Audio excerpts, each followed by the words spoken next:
ልጅ ያልወለዳችሁ አንድ ወይ ደግሞ ልጅ ከወለዳችሁ በኋላ የምትፈልጉትን ያህል ስላልወለዳችሁ ጥያቄ ያለባችሁ ሰዎች ቤታችሁን የሚያሞቀው ፍቅራችሁ እንጂ ልጆች አይደሉም።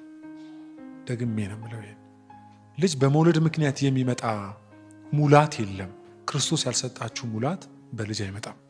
ስለዚህ ቤታችሁን አንዳንድ ሰው የለቅሶ የሆድ መባስ የስብራት ሲጀመር መጽሐፍ ቤቱን በመልካም የሚያስተዳድር የአንዲት ሚስት ባልና የዚህ ያህል ልጆች ያለው አይልም።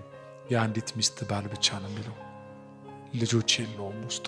ስለዚህ በመልካም ማስተዳደር ትዳርህን ሚስትህን እሱን እያለ ነው።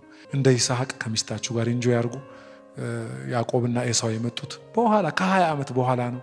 ግን በቃ እግዚአብሔር በሚለው ነገር ተረጋግጡ። ስለዚህ ቤታችሁን የጸጥታ ቤት፣ የእረፍት ቤት፣ የደስታ ቤት አድርጉት እንጂ የሆድ መባስ፣ የብቸኝነት፣ የለቅሶ አንዳንድ ጊዜ ደግሞ የፍቺ ምክንያት በእኛ መካከል ሊሆን ፍጹም አይገባም።